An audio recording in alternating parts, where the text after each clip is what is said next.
días. ¿Cómo están? Bien, muy bien. Bueno, el día de hoy vamos a hacer un avance de los programas de bienestar.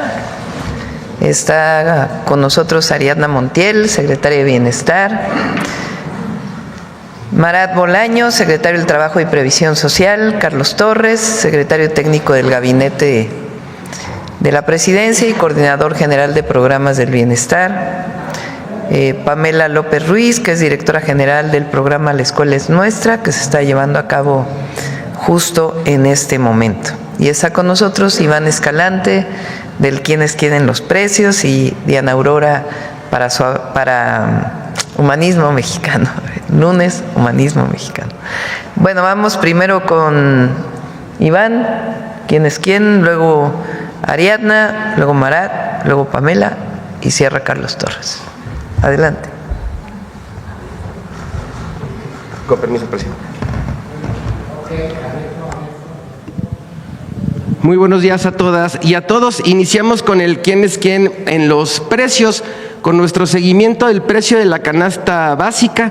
Recordar que es una canasta de 24 productos que no debe de exceder los 910 pesos. En nuestro monitoreo encontramos la canasta más barata en Chedraui, Campeche, en 700 pesos cerrados. Le vamos a poner una palomita. Y la más cara en Walmart Hipódromo en Tijuana, Baja California, 982 pesos con 60 centavos. Le vamos a poner un tache. Continuamos con el comparativo de tres ciudades. Atizapán en el Estado de México, Chedraui, Atizapán, 781,30. La más barata, le ponemos una palomita. Y la más cara, Mercado Soriana, Atizapán, 969 pesos con 50 centavos, un tache. Cuernavaca, Morelos, la más barata, Bodega Aurrera, 38.69, 757 pesos con 50 centavos, palomita. Y la más cara, Fresco, la Comer Bugambilia, en 850,75, también palomita por estar por debajo de los 910 pesos. En Querétaro, la más cara, Soriana Hipercimatario, 835,70, palomita. Y la más cara, la Comer Estadio, 874,35, también palomita. Hay que destacar que en los últimos monitoreos, por lo menos las últimas 3 semanas, hemos detectado que hay muchas más canastas o muchas más establecimientos que venden la canasta en menos de 910 pesos. Por eso hemos estado con muchas palomitas las últimas semanas. Adelante. Bien, este es un reflejo de lo que les acabo de decir.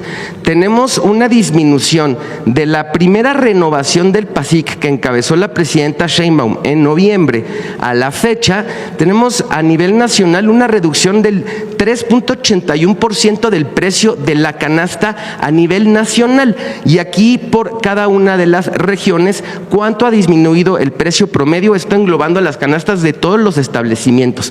Entonces, en el sureste ha disminuido 4.66%, en centro norte 4.50%, en el norte 3.74% y en el centro 2.32%. Esto es reflejo del esfuerzo y del seguimiento que hacen varias instituciones para poder tener estos precios en coordinación, por supuesto, con las empresas de las tiendas de autoservicio. Adelante. Bien, ahora ya en nuestro seguimiento a la Estrategia Nacional para promover la estabilización del precio de la gasolina, como lo hemos estado haciendo semanas anteriores, informando las regiones, los precios por región, tenemos en la región Golfo que el 99% de las estaciones en estos 2 estados venden la gasolina en menos de 24 pesos, gasolina regular, litro. En Veracruz el promedio está en 23.75 y en Tabasco en 23.71 y prácticamente el promedio de precio de todas las marcas que participan en estos estados está por debajo de los 24 pesos. Adelante. En nuestros monitoreos identificamos precios justos. Esta estación Los Pinos en San Pedro, Coahuila, 23 pesos con 13 centavos el precio del litro de la gasolina regular. Y aquí en cada una de las regiones, destacando que en ningún caso está arriba de los 2 pesos el margen de ganancia, les vamos a poner una palomita. Pero también sigue habiendo algunas, las menos, que se siguen volando la barda con los precios. Entonces tenemos esta, nos llamó la atención, esta de Huachochi, Chihuahua, 24.99 el litro, pero miren el margen de ganancia que tiene esta estación, ya se lo reportamos a Pemex, 5 pesos con 72 centavos por litro de gasolina, para que lo revisen y vean cuál es el problema en esta estación de gasolina particularmente. Y de aquí tenemos los márgenes de ganancia de las gasolineras que se vuelan la barda con los precios. Les vamos a poner un tache. Adelante. Queremos informarles, ya salió la revista del consumidor de julio, es la 581, es un estudio de calidad que se hizo sobre jamón y encontramos varios hallazgos muy importantes para información de las personas consumidoras. Se analizaron 40 productos. De los 40 productos, 13 de ellos están fuera de norma. La norma que regula los jamones es la 158. Aquí tenemos 2 ejemplos. Aquí tenemos este jamón. Para tener la denominación jamón tiene que tener una serie de características. Este sí es jamón de pavo y cerdo. Y luego si ven esta otra presentación, este no dice jamón, hasta abajo dice embutido cárnico. Es normalmente un poco más barato, pero se vende al lado de los jamones. Este es otro ejemplo. Este sí es jamón de pavo Virginia, establece el término jamón, y aquí abajo dice jamón, y aquí embutido, y es más o menos la misma presentación. Entonces, hicimos varios hallazgos, no son veraces en sus contenidos netos normalmente, no cumplen con la declaración nutrimental, contienen más sodio que el que declaran, pero lo más relevante no es eso, sino que hay marcas que intentan engañar a las personas consumidoras haciéndose pasar por jamón y no son jamón. Adelante. Bien, derivado de este estudio, ya el día de hoy se van a enviar oficios a COFEPRIS y a la Secretaría de Agricultura. Ya conversamos con ambos para dar a conocer los hallazgos obtenidos en el estudio. Se informará a los proveedores y distribuidores sobre los incumplimientos, resaltando la responsabilidad de la comercialización de los productos y la información que se presenta en los empaques. ¿Qué vamos a revisar a partir de esta semana? Las características del etiquetado y posibles incumplimientos de leyes y normas que pudieran derivar en procedimientos por infracciones a la ley, características de los productos que pudieran resultar en inmovilizaciones e incluso retiro de estos productos del mercado, y que la información de los productos no sea engañosa para el consumidor. Adelante. Cerramos con los consejos Profeco de la semana. El estudio completo es un estudio de verdad muy interesante, lo pueden consultar en la página de internet, en la revista, de manera gratuita, tanto digital como física, ya está en distribución en todos los estados. Consejos Profeco 1, el precio de la canasta básica ha disminuido en promedio 3.81% a partir de la renovación del PASIC de noviembre. Elige los establecimientos donde los precios sean justos. 2, no cargues gasolina donde se vuelan la barda con los precios, utiliza el mapa virtual que está disponible en nuestra página de internet. 3, entre los jamones hay productos que están fuera de norma, revisa el estudio de calidad de la revista del consumidor de julio. Nuestras redes sociales, nuestra página de internet y el número del consumidor. Muchas gracias, Presidenta. Gracias, Iván. Ariadna. Con su permiso, Presidenta, vamos a poner un video sobre los programas. Buenos días, bonita semana a todos. En el segundo piso de la Cuarta Transformación, los programas del bienestar siguen creciendo. Más de 1 millón de mujeres mayores de 63 reciben su pensión y pronto las de 60 a 62 años. Salud casa por casa para 14 millones de personas con discapacidad y adultas mayores. Más de 4.5 millones de estudiantes de secundaria ya tienen la beca Rita Cetina y llegará a preescolar y primaria. Poner primero a quien más lo necesita fortalece el bienestar y la prosperidad compartida. Gobierno de México. Muchas gracias. Pues iniciamos la semana con buenas noticias. Adelante. Sobre los avances de los programas en general. Ya son 16 millones con 125,000 beneficiarios y derechohabientes de los programas y pensiones de la Secretaría de Bienestar. La inversión en este bimestre va a ser de 90,957 millones de pesos. Como ustedes saben, anunciamos hace 8 días el inicio del pago de estos programas. Adelante. Ya al día de hoy está dispersada de la letra A la letra F. Hemos dispersado a 4.3 millones de derechohabientes con una inversión casi de 25,000 millones. Adelante, y el periodo de pago inició el 1 de julio y va a concluir el día 24. Recordar que es por letra para que podamos atender a las personas de manera muy adecuada, en medida de que cada vez son más, afortunadamente, los derechohabientes de las pensiones. Adelante. En el registro, ustedes recordarán, iniciamos registro en el mes de junio, pasado el proceso electoral, y se registraron 221,000 adultos mayores de 65 años, y en el caso de la pensión Mujeres Bienestar, que también ya es un registro permanente, 159,000 mujeres.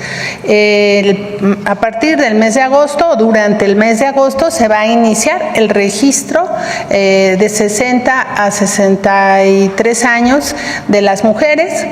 En general se va a establecer ya el quintil de 60 en adelante. Ya va a ser universal esta pensión para las mujeres de esta edad. Adelante. Y como acabamos de ver en el video, uno de los 3 programas nuevos que ha implementado la presidenta, bueno, pues es Mujeres Bienestar, y el otro es Salud Casa por Casa, que también hemos informado a detalle en el Gabinete de Salud, y ya hemos realizado al día de ayer más de 1 millón de visitas a las y los adultos mayores, y seguimos avanzando. Adelante. Y en materia de salud estamos apoyando al IMSS Bienestar para la realización de las asambleas comunitarias para elegir los comités que van a aplicar los recursos del programa La Clínica es Nuestra. Ya 8,078 clínicas tienen su comité y estamos por terminar el día de mañana. Adelante. Apoyamos también a la Secretaría de Educación Pública, especialmente a la Coordinación Nacional de Becas, para la entrega de las becas de educación media superior, y 1,360,000 jóvenes recibieron su tarjeta y se atendieron a más de 11,700 preparatorias. Adelante. Como ustedes saben, con la presidenta hemos acompañado la gira para la entrega de los recursos de este Fondo de Infraestructura Social, que esta vez tiene como destino las comunidades indígenas. Son 20,150 pueblos, comunidades que van a recibir este apoyo. Ya 19,327 están conformadas en su comité de administración y vigilancia. Ya se están entregando los recursos por parte de la presidenta, y este mes de julio concluiremos la entrega con la tarjeta del Banco del Bienestar. Es como van a usar estos recursos. Adelante. Estamos apoyando al Infonavit a realizar el censo de viviendas, de lo que aquí se ha comentado, que tienen condiciones de litigios, de abandono y demás. Entonces nosotros estamos realizando este censo a 842,000 beneficiarios. También vamos a apoyar al Foviste y llevamos casi 400,000 viviendas visitadas, y ya van a empezar el Infonavit a aplicar lo que a cada vivienda le corresponda por su situación. Pero es muy importante hacer este censo individual y que ya no pase lo anterior con los despachos. Adelante. También apoyamos a Alimentación para el Bienestar a realizar las asambleas y la entrega de las tarjetas de las tiendas del bienestar que se van a remodelar para tener mejores condiciones de atención, y ya hemos entregado 6,550 tarjetas. Es un recurso que les da Alimentación para el Bienestar para rehabilitar las tiendas. Adelante. Y en el programa México Te Abraza, que coordina la Secretaría de Gobernación, como ustedes saben, están colocados los centros de atención en la frontera norte, y también en Villahermosa y Tapachula se reciben hermanos que han sido repatriados de los Estados Unidos, y ya hemos entregado 36,304 tarjetas de bienestar paisano, que son recursos para que ellos puedan llegar a su comunidad. Adelante. También estamos apoyando a la Secretaría de Cultura con la realización de un censo para el programa de mujeres artesanas. Se realizó con el pueblo Amusgo un poco antes de que entrara el huracán y se registraron 6,941 artesanas que llevan su artesanía, que se les registra, y es una tarea de la Secretaría de Cultura y de FINADIEN. Adelante. Y en coordinación con la Secretaría de Energía, se están realizando el programa de estufas de leña. En este momento ya realizamos 91 asambleas, todas en la zona purépecha de Michoacán, para que podamos informar y sensibilizar a las familias de la importancia de cambiar a la estufa ecológica de leña. Ya hay promotores y constructores registrados quienes van a construir estas estufas, que son personas de la comunidad, y la tarea que nosotros tenemos es coordinar las asambleas y realizar el censo. Allá están nuestros compañeros servidores de la Nación. Hay una brigada de todo el país que está visitando casa por casa, platicando sobre todo con las mujeres para incorporarlas a este programa. Y en semanas posteriores se iniciará la construcción. Es cuanto, Presidenta. Buenos días. Gracias, Adela.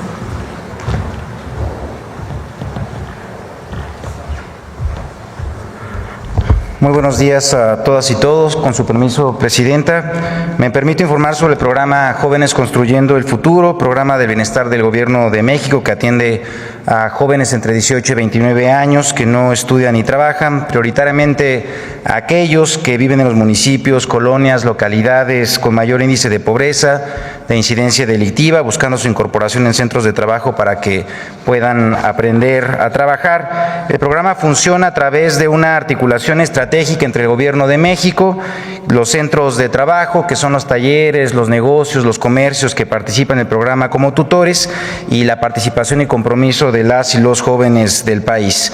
Mientras las y los jóvenes se encuentran en capacitación, el Gobierno de México otorga un apoyo económico de manera directa y sin intermediarios a través de la tarjeta del Banco de Bienestar, equivalente a un salario mínimo que en este año es de 8,480 pesos, además de su incorporación en seguro médico del IMSS. Todo esto a lo largo de 12 meses. Del año 2019 que inició su operación este programa a la fecha, el programa ha atendido 3.2 millones de jóvenes, de los cuales 58% son mujeres, representando una inversión acumulada completa de 143 mil millones de pesos. Es importante destacar que las y los jóvenes que participan en el programa, 7 de cada 10 encuentran un empleo u ocupación productiva posterior a su capacitación. Asimismo, recordar que la inversión proyectada para el año 2025 es de poco más de 24 mil millones de pesos. En lo correspondiente a la Estrategia Nacional de Seguridad, en lo referente al eje de atención a las causas, el programa Jóvenes Construyendo el Futuro participa de manera prioritaria en 9 municipios de las 6 entidades federativas que están incluidas en este programa. En el caso de Tabasco es el municipio de Centro, Chilpancingo y Acapulco en Guerrero, Tijuana en Baja California, San Cristóbal de las Casas y frontera con Malapa en Chiapas, Chimalhuacán en el Estado de México, así como León y Celaya en el caso del Estado de Guanajuato. Y hay que mencionar que la inversión que se ha hecho solamente en estos municipios por parte del programa en el año 2025 ha sido de 481 millones de pesos, atendiendo así a 16,562 jóvenes. El programa Jóvenes Construyendo el Futuro de igual manera participa en las ferias y en las brigadas por la paz organizadas tanto por la Secretaría de Gobernación como por Seguridad, brindando atenciones directas en los módulos, así también dando prioridad a los jóvenes que asisten de manera presencial en estos espacios de atención directa, mejor conocido como las oficinas móviles. Quiero recordarle a todas y todos los jóvenes que los días 28 de cada mes son fecha de pago, por lo cual el pasado 28 de junio 222,858 beneficiarias y beneficiarios recibieron su apoyo. Asimismo, En julio, 77,000 jóvenes comenzaron su capacitación, los cuales recibirán su primer pago el día 28 de este mes. Además, compartir que la próxima fecha de apertura para vinculaciones será el próximo 1 de agosto, reiterando que las aperturas para la participación se realizan de manera bimestral, por lo que para este año aún están previstas para los meses de agosto, octubre y diciembre.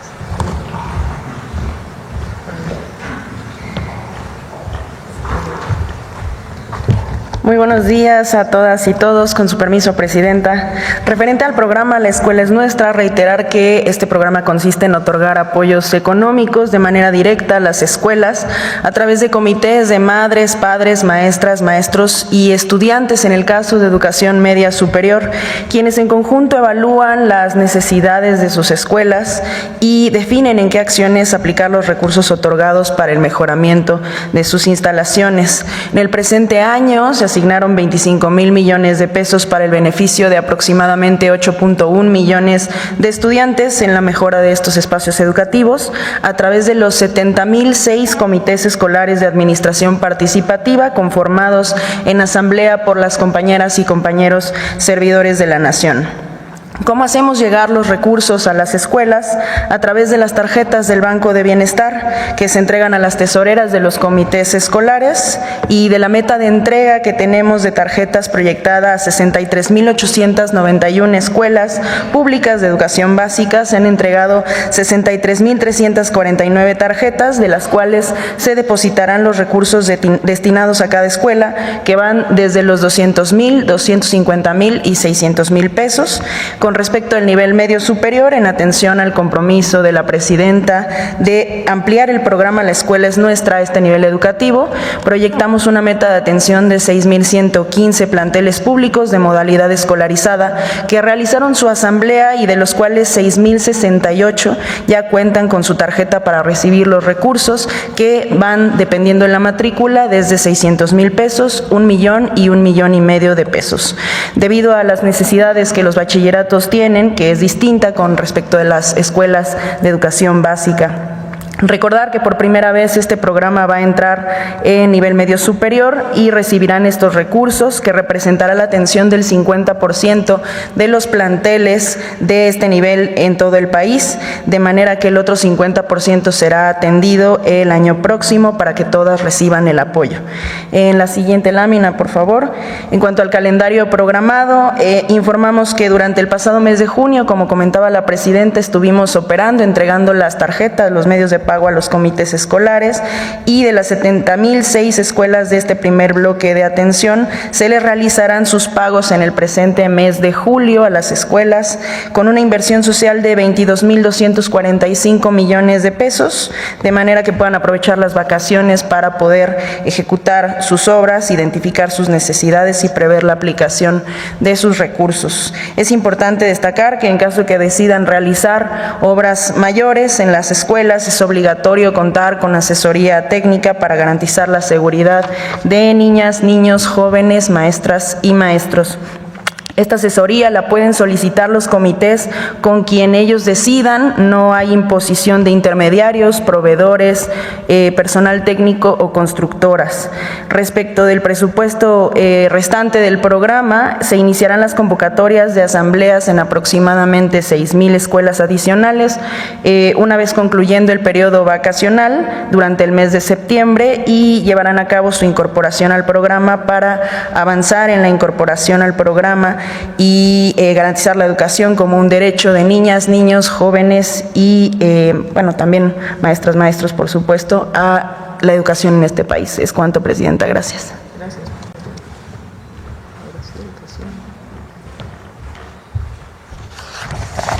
Con su permiso, Presidenta. Buenos días a todas y todos. Adelante, por favor. En este segundo piso de la Cuarta Transformación, todos los programas para el bienestar continúan y se fortalecen.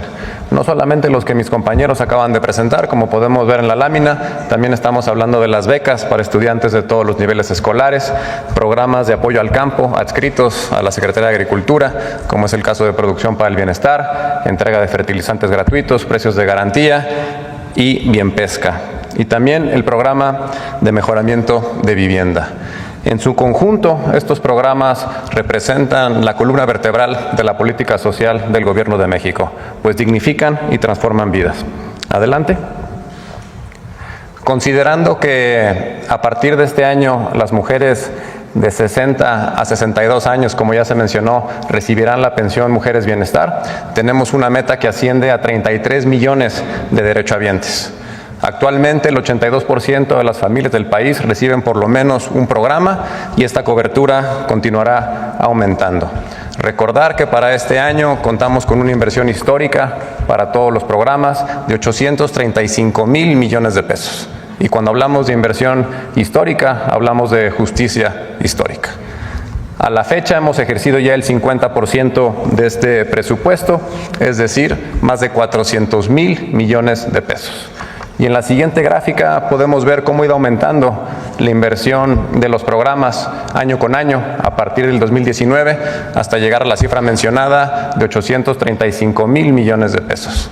Esto ha sido posible sin el aumento de los impuestos, con el manejo honesto de los recursos e impulsando una recaudación justa y efectiva. Más allá de los números, lo importante es lo que esta política social significa para la gente. Hablamos de millones de historias de dignidad, de vidas que cambian y abren puerta a un mejor futuro. Cierro reafirmando el compromiso de seguir trabajando con toda la fuerza por el bienestar y la felicidad de nuestro pueblo, porque para nosotros ese es el sentido de gobernar. Muchas gracias.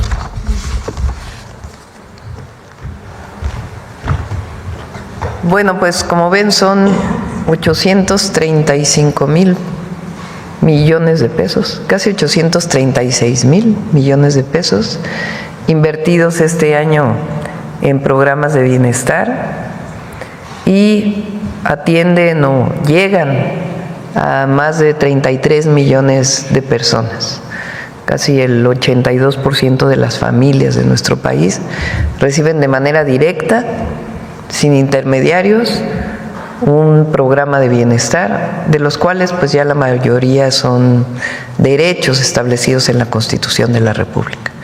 Ese es un sello de la Cuarta Transformación y del humanismo mexicano.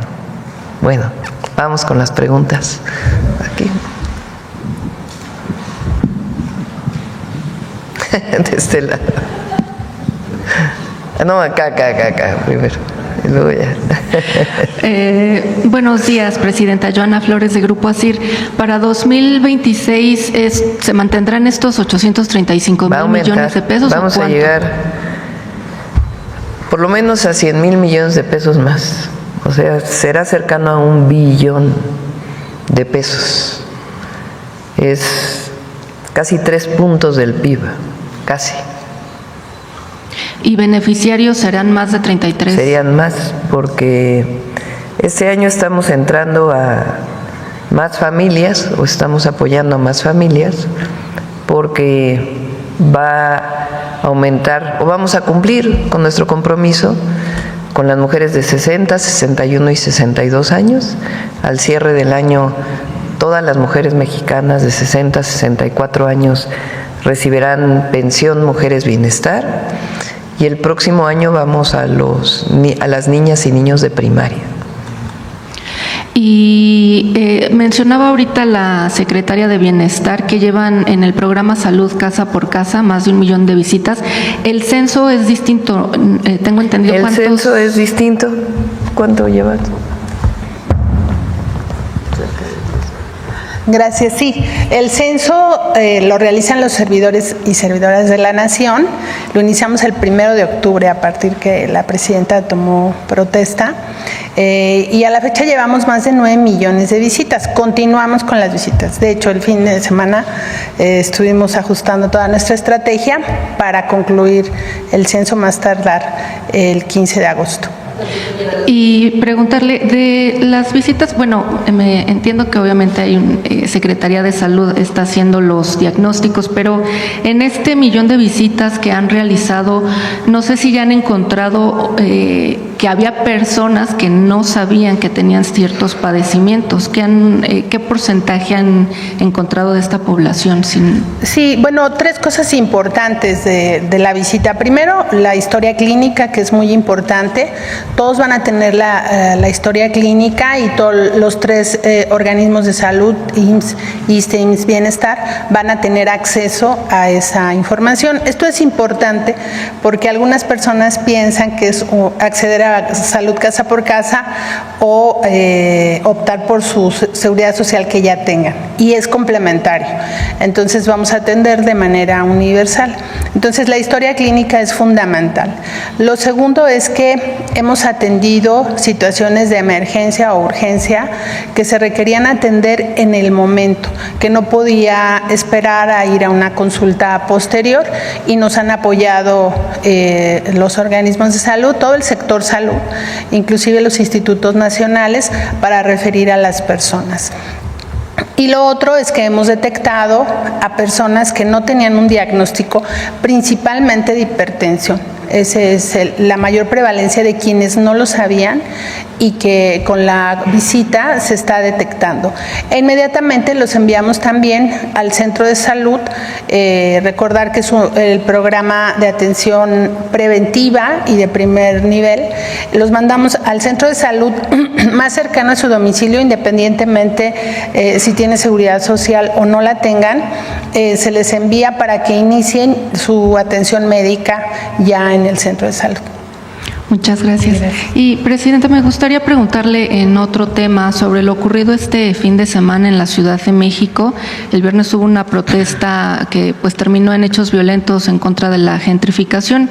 El tema de vivienda, bueno, es algo que le corresponde al gobierno de la ciudad, pero me gustaría pedirle su opinión, sobre todo por las implicaciones sociales que tiene esto y cómo evitar pues estas expresiones de odio contra extranjeros. Primero hay que decir que todas y todos los mexicanos tenemos que tener muy presente el no a la discriminación. No a la discriminación.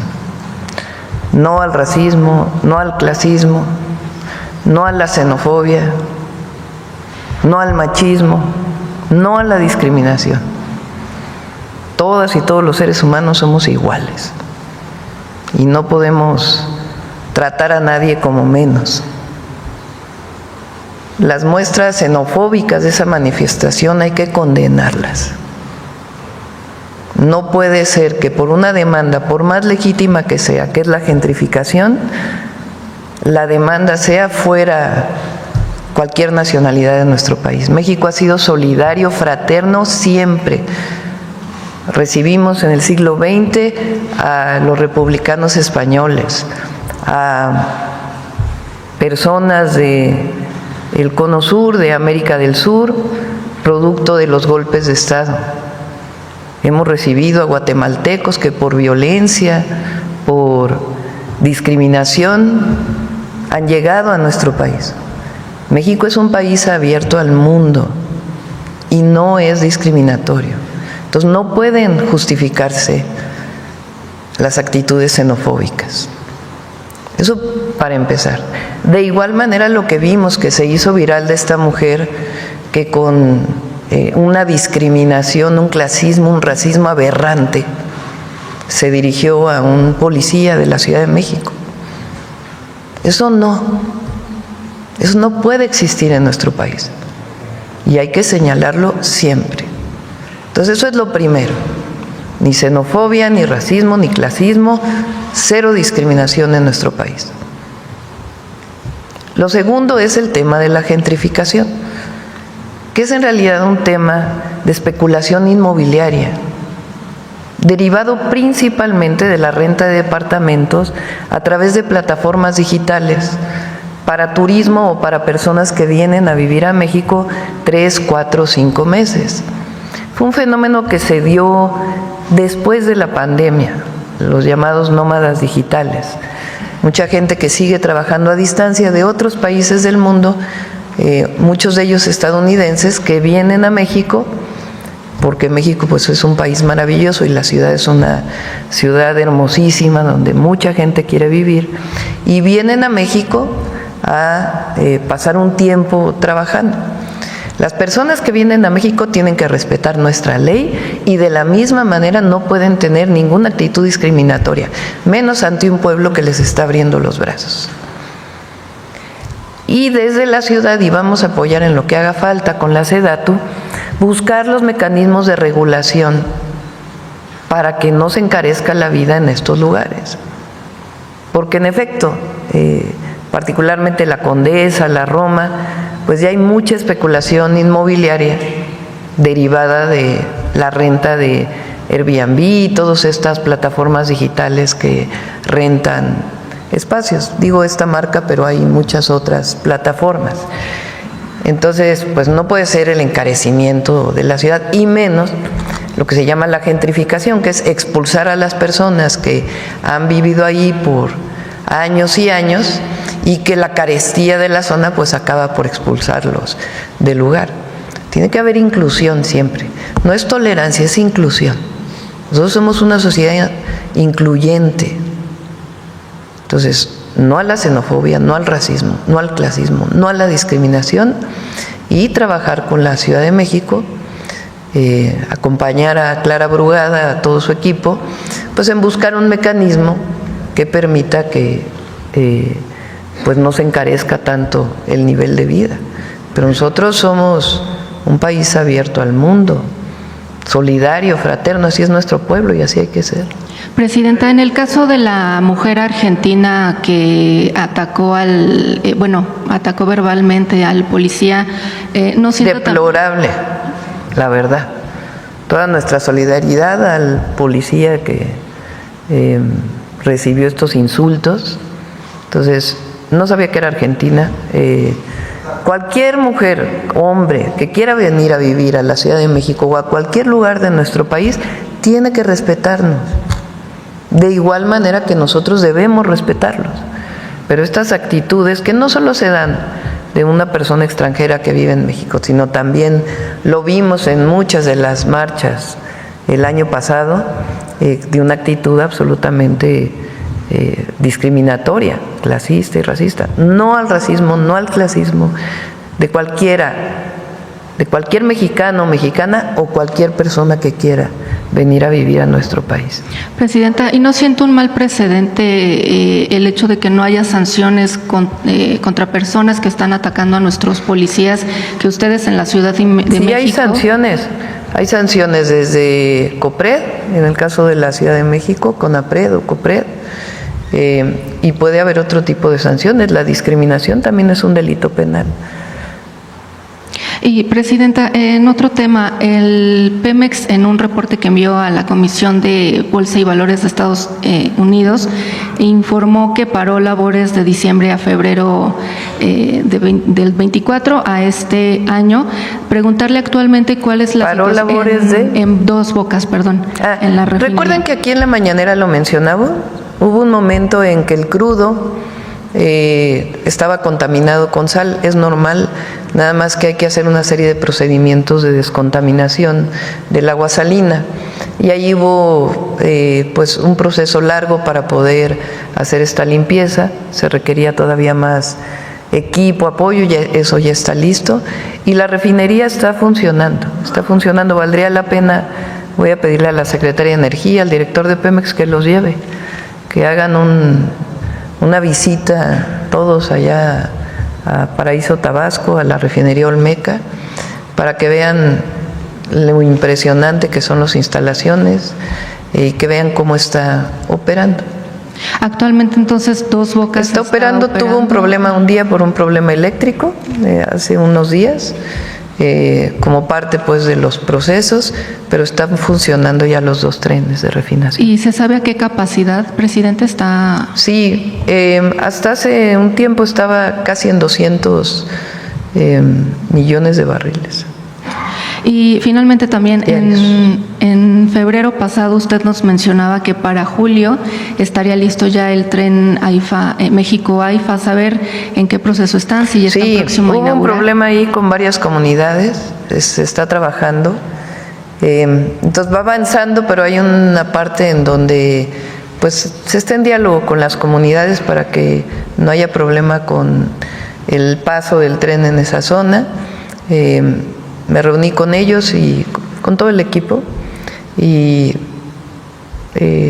les damos luego la fecha de inauguración, pero ya se resolvió el problema con las comunidades. ¿Qué zona era? Perdón, ¿dónde? Es en el Estado de México, que en algunos municipios en donde pues la gente, fíjense, hay algunos que piden de la línea original, de la vía original, que no fueron apoyados en su momento, y otras comunidades que piden pues apoyos sociales que siempre se dan. Y hay un diálogo, un proceso para apoyarlos.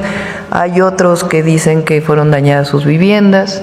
También se está haciendo una revisión de las viviendas, una evaluación con INDAVIEN, porque es el mecanismo que tiene que haber en el gobierno para poder pagar una vivienda dañada. Entonces todo eso se está atendiendo y ya prácticamente está liberado y ya pues puede entrar con todo. Y después está el AIFA Pachuca, que también pues hay un porcentaje de avance y también se está trabajando para el derecho de vía. Y estas negociaciones o mesas que llevaron con estas poblaciones, ¿cuánto retrasaron esta inauguración? Pues cerca de 4 meses más o menos. Entonces otros 4 meses, digamos, probablemente, para poder sí. abrir. Muchas ya gracias. les damos la fecha exacta, sí. Gracias, bueno.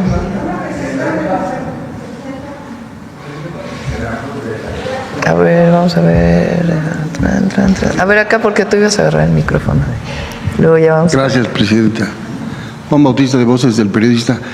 Presidenta, de los 2,5 millones que hay de población afrodescendiente, este fin de semana, y usted especialmente el día de ayer estuvo en Zaragoza, los antropólogos, historiadores señalan que el último eslabón de la cadena social en una visión neoliberal eran los indígenas. Y los últimos de los últimos, los olvidados, como esa película de Luis Buñuel, son los afrodescendientes.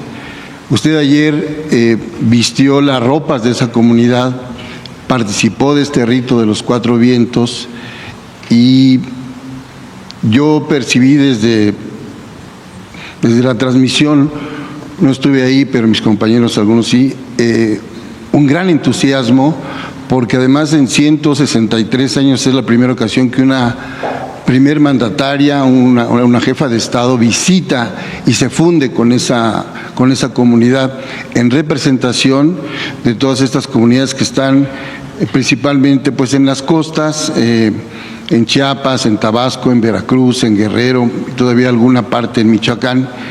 Yo quisiera primero preguntarle cuál fue su percepción ayer, que yo veo ahí un ícono en la historia haciendo justicia a esta parte de la comunidad más olvidada de México.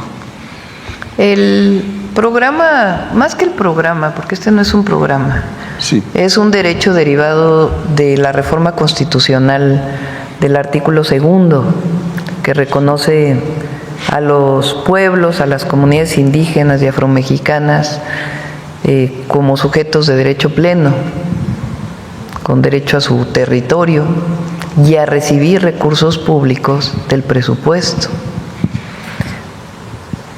En estos eventos digo que ni en la Constitución de 1824, ni en la de 1857, incluso ni en la de 1917, que reconoce tierras comunales y ejidales, se reconoció a los pueblos indígenas, y menos a los afromexicanos.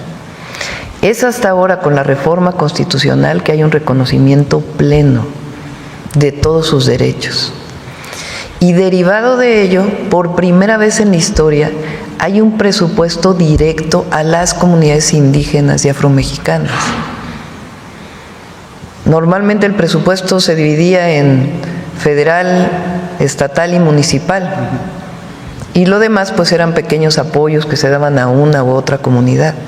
Por primera vez todas las comunidades, todas, indígenas y afromexicanas, están recibiendo un presupuesto directo. Y eso va a ser ya por siempre. Tiene que quedar perfectamente establecido en las leyes. ¿Cómo se entregan estos recursos? Pues a través de sus formas, de las formas tradicionales de organización, que es la asamblea. Se hace una asamblea, las comunidades nombran al comité de ejecución, al comité de vigilancia y a su tesorera, que es mujer. Se les da un recurso derivado de una fórmula, porque es parte del presupuesto del FAIS, que es un presupuesto que existe desde hace algunos años, pero que nunca había tenido una parte directa a las comunidades. Entonces, es una fórmula que se deriva de dos variables principales: población, qué tanta población tienen, y marginación, nivel de marginación. Hay comunidades que van a recibir 100 millones de pesos, hay comunidades que van a recibir 200,000 pesos porque tienen 1,000 habitantes en una comunidad y en otra pues tienen decenas de miles de habitantes o incluso centenas. Entonces se hace la asamblea, votan qué proyecto, votan a sus comité de ejecución, de vigilancia y a su tesorera, y reciben una tarjeta del bienestar donde van a tener ellos que comprobar sus recursos, como cualquier recurso público que deba ser comprobado. Entonces es la primera vez que ocurre eso y hay una enorme algarabía, porque aunque es poco presupuesto, son 13,000 millones de pesos, claro, de 0 a 13,000 millones pues es muchísimo, pero es poco presupuesto en función pues de la deuda histórica que tenemos con los pueblos indígenas y afromexicanos y vamos a buscar aumentarlo cada año. Pero hay mucha algarabía por el reconocimiento. O sea, son 300 años de colonia y más de 200 años de la vida independiente y nunca se había reconocido a una comunidad, a un pueblo, para recibir directamente su presupuesto. Y ayer particularmente, pues es la zona olmeca, es la cultura madre. A unos kilómetros de ahí se encontraron las cabezas olmecas que están en el Museo de Jalapa, otras en el Museo de la Venta, aunque es de otra zona. Entonces, imagínense, la olmeca pues tiene 3,000 años. Entonces sí es algo muy simbólico y pues sí hay mucha alegría y es muy hermoso, la verdad, es algo inenarrable, el cariño y el amor mutuo, porque es mutuo. Sí, eso se percibió.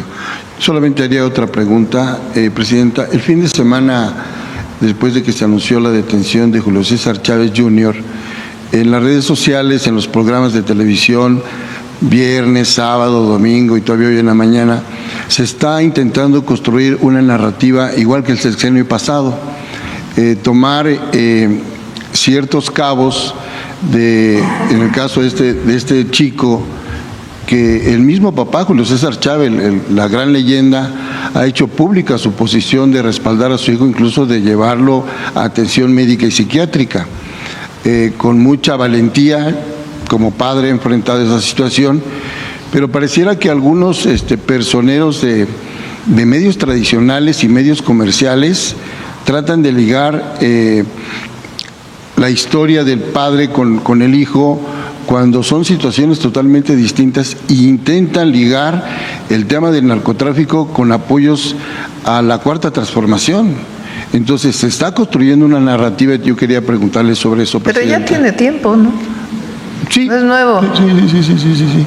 No es nuevo el narcopresidente. Sí. No tiene cabida, pues no tiene asidero en la gente porque pues cuando se inventan cosas pues no hay manera de... Cuando hay una acusación pues tiene que demostrarse y particularmente si es penal pues tiene que haber prueba para que haya una carpeta de investigación y un juez tiene que revisar las pruebas para ver si emite una orden de aprehensión. Entonces, yo creo que es importante decirlo, nosotros no establecemos relaciones de contubernio con nadie. Con nadie. Nosotros defendemos un proyecto que tiene como eje la honestidad y la justicia. Entonces, si hay una orden de aprehensión, como en este caso hay una orden de aprehensión, pues la Fiscalía tiene que explicar cuáles son las pruebas. Si Si vienen de una investigación, inteligencia donde participa la Secretaría de Seguridad y Protección Ciudadana como coadyuvante del Ministerio Público, pues tienen que presentarse las pruebas, siempre. En México todo el mundo es inocente hasta que no se demuestra lo contrario. Pero, pues cuando hay una orden de aprehensión, pues hay pruebas que sustentan. Gracias, presidente. Sí. A ver, vamos a ver. A ver sobre gentrificación. Muchísimas gracias, presidenta. José Manuel Fuentes, de Capital 21, Corazón de la Capital. Preguntarle ahorita que mencionaba esta parte de regular las aplicaciones. Últimamente, y está documentado, de que las inmobiliarias se aprovechan de que existen predios cuyos dueños carecen de escrituras y por medio de demandas legales o amenazas hostigan a los habitantes para después ofrecerlos en aplicación de hospedaje. Para este tema, pues en la ciudad se ha instalado una mesa contra el despojo. Preguntarle si usted considera más adelante una iniciativa para combatir esto, no solamente en la Ciudad de México, porque también se da en otras entidades, en Guanajuato, en Michoacán. O sea, está documentado de que las inmobiliarias están acaparando pues este sector, presidente. Quién sabe qué se cayó allá atrás. Hay delitos que son del fuero común y la Federación tiene que apoyar para que se fortalezcan las capacidades institucionales y todo el apoyo que tiene que haber. No todos los delitos pueden ser del fuero federal. Entonces, en este caso del despojo, pues hay que apoyar a la Ciudad de México y a todas las entidades federativas donde se presente. El Estado de México también ha presentado distintas iniciativas referente a este tema. Habría que ver si una ley federal es necesaria o no. Pero más bien, pues hay una parte que le corresponde a los estados y que nosotros no es que nos lavemos las manos, ni mucho menos, sino apoyamos en todo lo que se requiere. Pero hay delitos que deben seguirse atendiendo como del fuero común. Porque también este fin de semana la jefa de gobierno anunció que iba a lanzar prácticamente en una semana varias varias medidas, una estrategia para combatir este tema. Sí, no lo mencionó, estuvo como todos los lunes, en el Gabinete de Seguridad. Es muy buena jefa de gobierno, Clara, y pues está ocupada con el tema de la gentrificación y está buscando los mejores mecanismos para que se respete a la población original y que no sea la carestía o algún abuso el que obligue a una persona a salirse de su hogar por la carestía. Martí Batres, como jefe de gobierno, cuando queda Martí, él hizo una regulación para las plataformas, que pues hay que revisar esa regulación y ver hasta dónde ha funcionado y qué le falta, y pues seguir trabajando. Hay ejemplos en otras ciudades del mundo. Barcelona tiene ejemplos de estos donde ha crecido también la gentrificación y el aumento de las rentas. Entonces, pues hay que ver los mecanismos que permitan recibir visitantes y al mismo tiempo, pues que no se generen estos mecanismos de gentrificación. También a lo mejor con Profeco se puede ayudar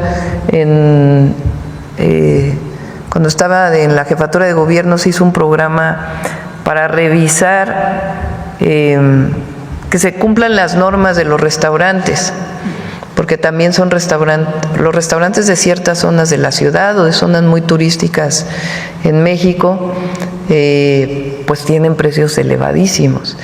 Entonces hay una serie de reglamentos que se deben cumplir, tienen que mostrar el menú afuera del restaurante para que la gente no le diga, pues ya entraste y ahora te cobro por cubiertos 500 pesos, más no sé cuánto, y la gente no sabía.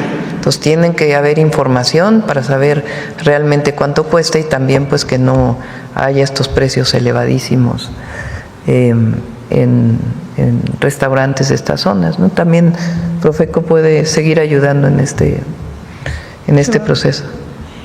También, por último, de este tema, la jefa de gobierno también hablaba y llamaba a los capitalinos, a las y a los capitalinos, a mostrar sus propuestas sobre el tema de la gentrificación. ¿Usted considera que sí es importante ampliar el diálogo y sumar propuestas ciudadanas sobre esta situación? Siempre la participación ciudadana es muy importante, pero sí es importante. La gentrificación es un fenómeno que hay que atender, pero no se pueden justificar actitudes xenofóbicas. Eso no. Y también cualquier persona que venga a vivir a nuestro país será bien recibido, que cumpla siempre con las leyes, con las normas, y también que sepa apreciar a un pueblo maravilloso, que es el pueblo de México. En el último tema que me gustaría abordar... Y que no haya actitudes discriminatorias también de quien viene a visitar. Muchas gracias, Presidenta. Otro tema tiene que ver con internacional. Ayer se llevó a cabo la cumbre de los BRICS, en donde el presidente Lula hablaba semejante a las propuestas que usted ha mencionado sobre el tema, me acuerdo muy bien, el G20, de contribuir el 1% que se utiliza en el sector armamentista para el bienestar de los pueblos, sembrando vida.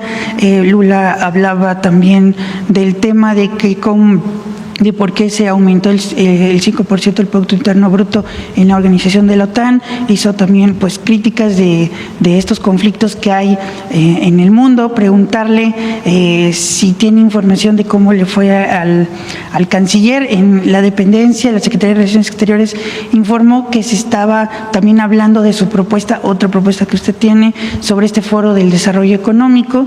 Preguntarle si también se hizo énfasis en esta propuesta y también en Sembrando Vida, Presidenta. Hemos presentado dos propuestas a los tres eventos que hemos asistido, y ahora el canciller estuvo como invitado en la reunión de los BRICS, y las propuestas son que se destine al menos el 1% de lo que se destina para la producción de armas en el mundo, para un programa similar a Sembrando Vida de reforestación y de apoyo a sembradores, como cooperación para el desarrollo.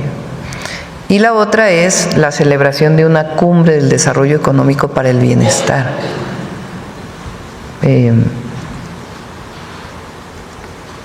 El desarrollo económico, no el crecimiento económico, porque es distinto. El crecimiento económico habla esencialmente del incremento del Producto Interno Bruto, que es una manera de medir la economía de un país. Pero esa medición no te muestra la distribución de la riqueza, o no te muestra el bienestar de las personas. Por eso hablamos nosotros de desarrollo económico sustentable, que no afecte al medio ambiente y con bienestar, porque el interés más importante es en el desarrollo de un país, es el bienestar del pueblo, el bienestar de la gente. Lo hicimos en la CELAC y lo hice en mi participación en el G7, y lo ha retomado el presidente Lula. Y frente a la situación que estamos viviendo en el mundo de incremento del gasto armamentista, que es increíble, la producción de armas no puede ser el motor del desarrollo, imagínense. Entonces, frente al incremento de la producción de armas, siempre hay que tener una visión pacifista y del desarrollo económico para el bienestar. ¿Qué es lo que ha caracterizado su posición pacifista a México siempre? Y el desarrollo económico para el bienestar, es la esencia de la transformación y del humanismo mexicano. Y no solo lo hacemos hacia adentro, sino es una propuesta hacia afuera. Ahora, nuestro principal tema es el desarrollo económico con bienestar en nuestro país. Muchas gracias, Presidenta. Bueno, a ver, aquí para acabar esta fila, mira, ahora nos vamos a hacer. Muchas gracias, Presidenta. Mariana Madrid, de Canal 3 Salvavisión. Precisamente hablando de los BRICS, ¿cuál sería la posición de México? ¿Cómo queda el gobierno frente a la declaración que hizo Donald Trump, el presidente de Estados Unidos, de un 10% adicional de aranceles a los aliados de los BRICS? Nosotros no estamos de acuerdo.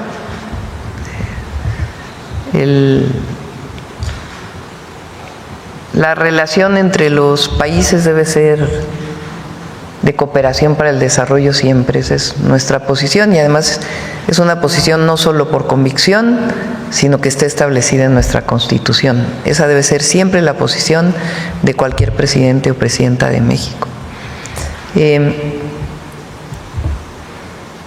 Ahora, pues viene un proceso de aquí a julio, agosto, pues de todo el tema de los aranceles con Estados Unidos. Y ahí estamos trabajando, nuestro equipo, el canciller Marcelo y el secretario de Hacienda, pues en pláticas, seguimos en pláticas con Estados Unidos. Respecto a este acuerdo global general que usted le propuso al presidente Trump, ¿ya hay alguna fecha para que se pueda firmar este acuerdo? No, seguimos trabajando ahí con Estados Unidos. Siguiendo con Estados Unidos, Presidenta, con las inundaciones que ocurrieron en Texas, ¿tiene reporte el gobierno de mexicanos afectados? Sí, a ver si me lo pasas, por favor, de los mexicanos. Por cierto, 2 mexicanas jovencitas que rescataron a otras jovencitas también. Da mucho orgullo, la verdad. Nuestro saludo, cariño y fortaleza. Nuestro pésame también para todos aquellos que fallecieron, todas las familias que perdieron algún familiar en estas inundaciones. Y esta es la nota de Relaciones Exteriores. Debido a las inundaciones, el Consulado de México en San Antonio brinda asistencia a 30 mexicanos, 9 solicitaron apoyo para regresar a México, 16 solicitaron la reposición de pasaportes por destrucción, 4 no hicieron petición ya que se encuentran en Estados Unidos con visa de trabajo y son asistidas por agencias contratistas. El Consulado de México en San Antonio se mantiene en constante comunicación con las familias y cuando las condiciones climáticas lo permitan, visitarán los albergues.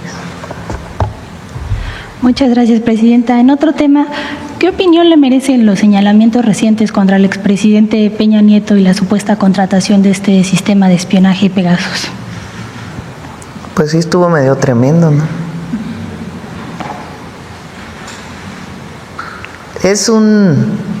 Lo que entiendo es que es un juicio en Israel, ¿no? De 2 personas o 2 empresas, 2 personas que hicieron negocio en México y que pues entre ellos hubo un conflicto allá y a la hora de pues que se hace público algunos de los elementos de este conflicto mercantil que tienen estos 2 empresarios, pues sale este asunto que dice que fueron 25 millones de dólares. No viene el nombre, nada más dice N. Viene más información, pero no viene el nombre completo, nada más que en un lugar dice N electo en el 2012. Y luego también de montos por visitas.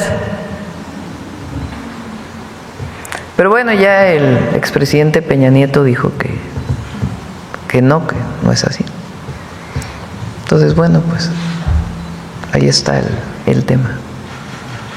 Y finalmente, Presidenta, hace unos días el IMSS mandó pues su reporte al Congreso de la Unión y pues dijo que tiene algunos problemas financieros debido pues al gasto que generan las enfermedades crónicas. ¿Cómo se puede garantizar que estos problemas no vayan a afectar al IMSS a largo plazo? ¿Está garantizado su presupuesto? Ya va a venir el IMSS, esta cosa de que el IMSS no tiene dinero, que tiene contados sus días, que es otra, ¿cómo decimos los miércoles? Mentira. El IMSS tiene muchísimos recursos derivado del aumento salarial, del aumento al salario mínimo, de la política de aumento a los salarios, de la Cuarta Transformación, de la desaparición del outsourcing y de la formalización de muchos empleos que vivían fuera de norma, como ahora el caso, por ejemplo, de las plataformas digitales. Entonces, No, el IMSS tiene suficientes recursos y están bien manejados. Y ya ahora que venga Zoe para el día que hablemos de salud, pues que también explique las finanzas del IMSS. Hizo él un video, porque salió ahí una nota tremenda de que... Pero no, está bien el IMSS, afortunadamente está muy bien. Muchas gracias. Sí. Acá, a ver aquí. Buenos días, Presidenta. José Leveña de Publimetro, no me levanto por las cámaras. Este fin de semana se terminó, después de más de una década, el Hospital Materno-Infantil ahí en Veracruz, en Coatzacoalcos. ¿Qué representa para el Gobierno y si ustedes tienen un censo de obras similares que están en estado de abandono por todo el país? Sí, en salud estamos haciendo, bueno, recuerden que cuando llegó el presidente Andrés Manuel López Obrador, había cerca de 80 hospitales abandonados.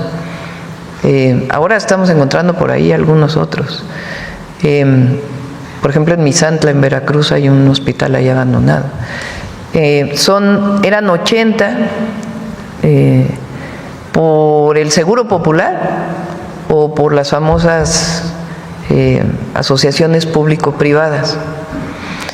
Entonces él pues lo recuperó y algunos eran del IMSS, otros del ISSSTE, principalmente del IMSS y de los estados. Entonces metió recursos tanto para el IMSS como para el IMSS Bienestar y se están terminando muchos de ellos. Por eso pues hemos ido inaugurando muchos hospitales, ya llevamos cerca de 10 hospitales que estamos inaugurando, que pues continúa su construcción desde entonces y que ya están en funcionamiento. El hospital de ayer, el materno infantil o para la mujer y la niñez en Coatzacoalcos, es algo impresionante. O sea, los equipos, a ver si tienen las fotos ahí, algunos de ustedes pudieron entrar. Este es el hospital, a ver si pones los equipos. Este es para, bueno, el anterior es para la atención neonatal, es equipos completamente equipados, están todo el personal necesario contratado, son equipos de última generación, ningún hospital privado en Veracruz tiene esto. Digo privados porque siempre se dice que lo privado es mejor que lo público, pues no. A ver si tienes por ahí el tomógrafo. Bueno, todas las camas perfectamente equipadas. Está por ahí.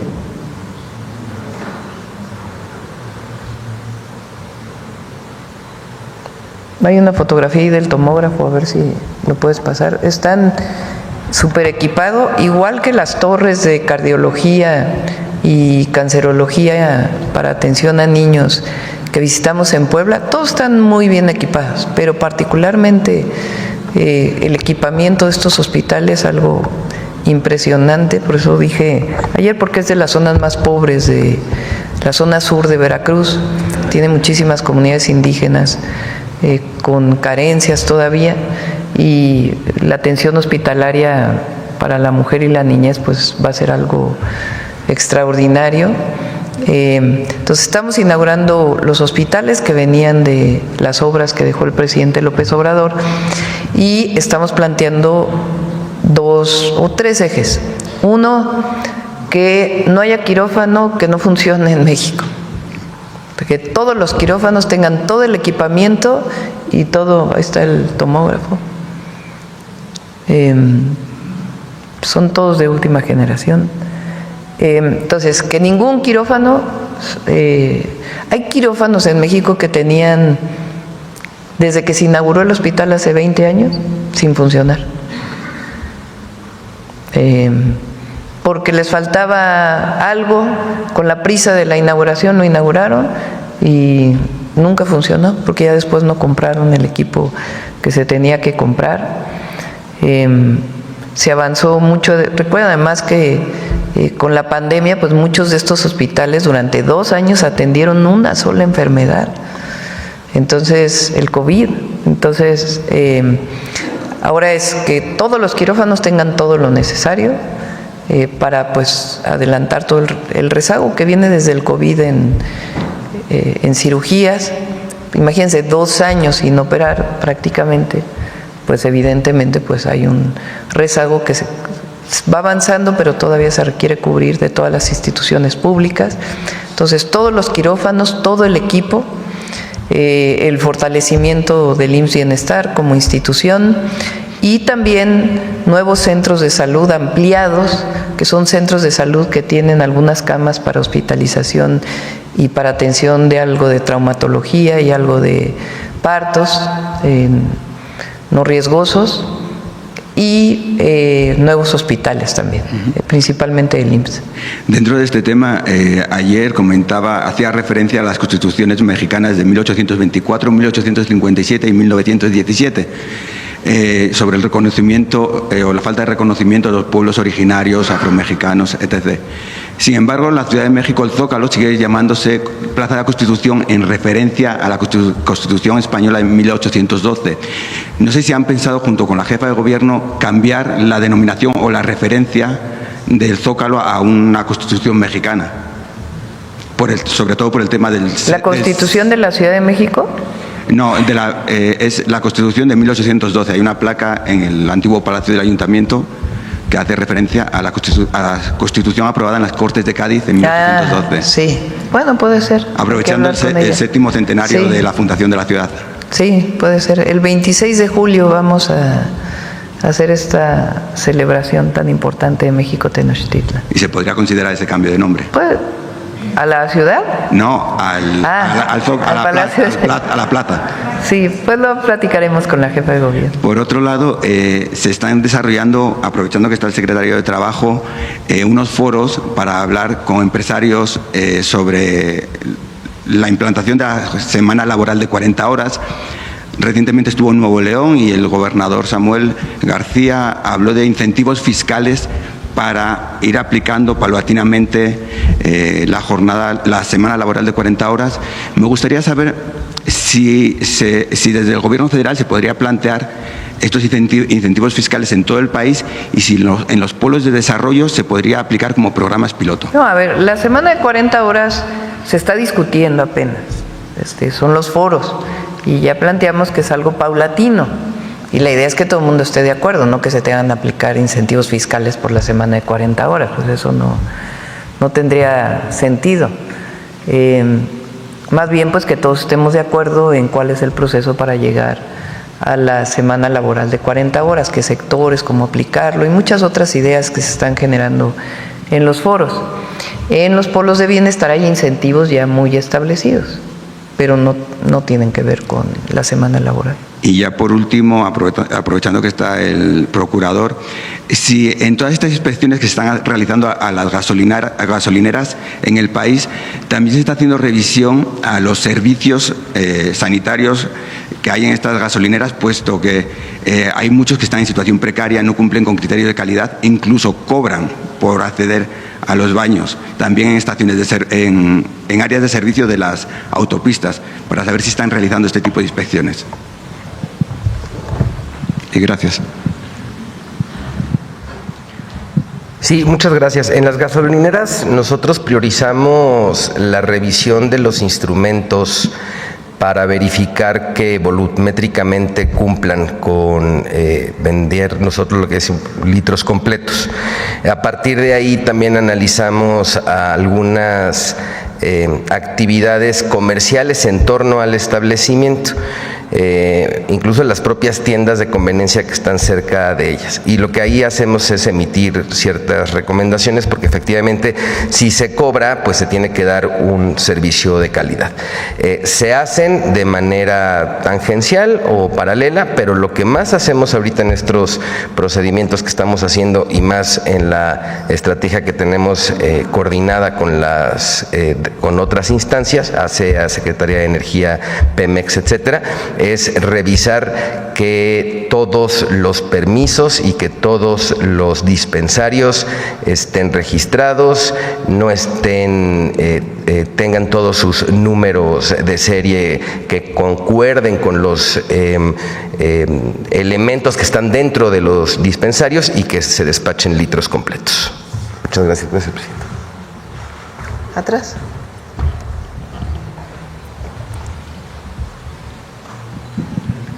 Gracias, Presidenta. Buenos días. Karina Aguilar, de Diario 24 Horas.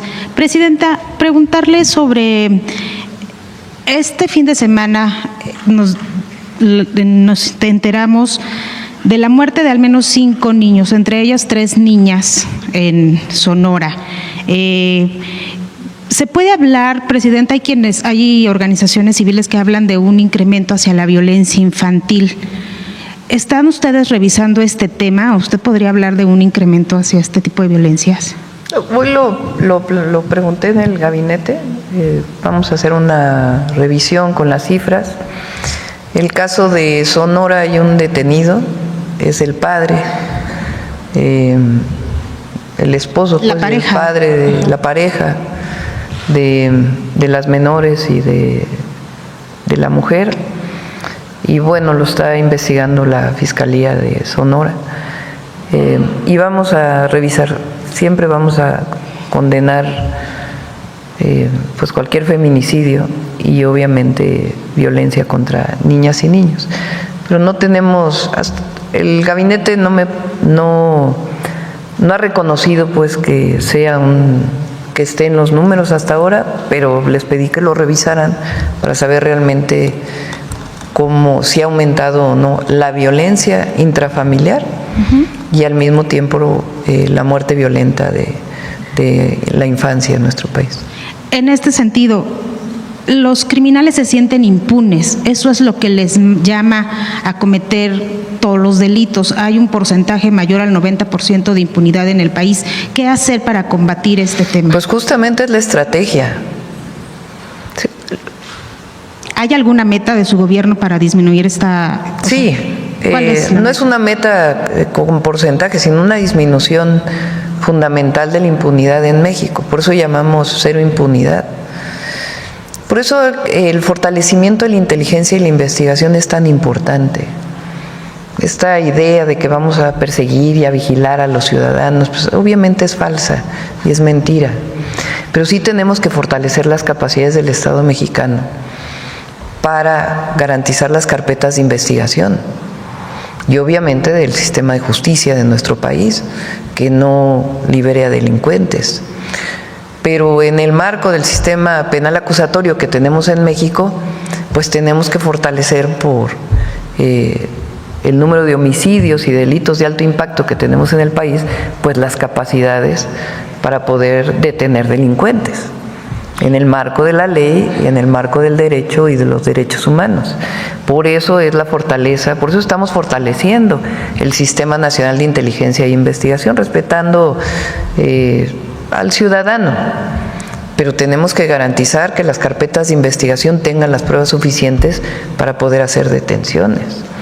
Entonces, así como atendemos las causas, que es un eje central de nuestra política, de la misma manera es la cero impunidad, son las dos juntas.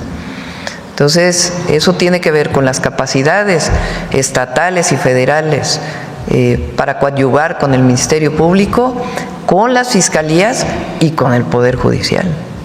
Justamente en este tema estaría pensando en enviar en el próximo periodo ordinario de sesiones una iniciativa de reforma en la Procuración de Justicia.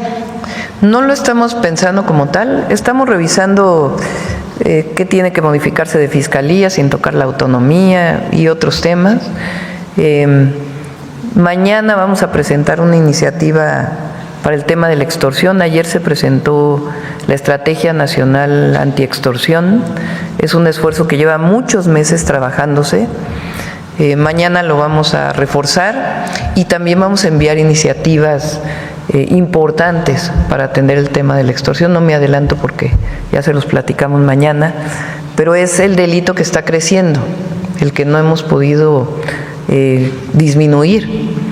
Entonces van disminuyendo homicidios, los delitos de alto impacto, y estamos trabajando para que sea más acelerada esta disminución. Y la extorsión, que es un delito que le duele mucho a las personas porque afecta a todos los niveles, aunque solamente o es mucho más presente en algunas regiones del país, pero afecta a una persona de bajos recursos económicos que a una de altos recursos económicos. Entonces, por eso es la Estrategia Nacional Antiextorsión, y esa va a llevar reformas también legales que mañana vamos a presentar. Continuando con el tema de las infancias, Presidenta, ¿qué información le dio la Secretaría de Salud sobre los datos que se señalaron la semana pasada de estas recién nacidos que tienen madres con jóvenes, niñas incluso, y los padres son adultos mayores, e incluso en estas cifras que tiene la dependencia en sus registros, también hay madres adultas y los padres son menores, son niños? ¿Se sabe si la Secretaría de Salud, las instancias, hospitales a los que llegaron, dieron parte a las autoridades sobre estos temas? Lo estamos revisando con los estados, porque a quien dan parte pues es al Ministerio Público Estatal. Lo que presentamos el viernes es que en México es un delito el embarazo adolescente. Se persigue como delito en el momento en que llegan a un hospital a dar a luz. Entonces, así está establecido en nuestras leyes. Y en el momento en que ocurre, el hospital o el centro de salud tiene que dar parte al Ministerio Público. Por supuesto que no queremos que eso signifique que las madres no lleguen a un hospital, ¿verdad? Se protege a la madre siempre y al infante, porque son los derechos de las mujeres, de las madres y de los infantes, o de la niñez. Pero así está considerado en las leyes mexicanas. Incluso está considerado que el casamiento, más allá de si está registrado civilmente o no, es a partir de los 18 años. Esa es una resolución de la Corte en el 2016. Y en otro tema, por último, de mi parte, Presidenta, en menos de 2 meses van a salir 500 juzgadores, quienes de acuerdo con la reforma deben recibir 3 meses de salario y 20 días por cada año laborado. Sin embargo, hasta ahora la Judicatura pues no les ha querido decir cuánto les corresponde. ¿Se garantiza esta indemnización, Presidenta, a los juzgadores salientes? Sí, lo que es por ley. Lo que dice Tiene que respetarse la ley, sí. Muchas gracias. Vamos a ver acá.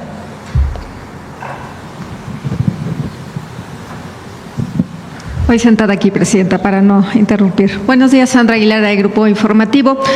Solamente para precisar, nos estaba compartiendo 3 acciones o 3 planteamientos que haría en el tema de salud. Uno de ellos es que no haya ningún quirófano sin que se pueda brindar el servicio. Nos faltaron otros 2.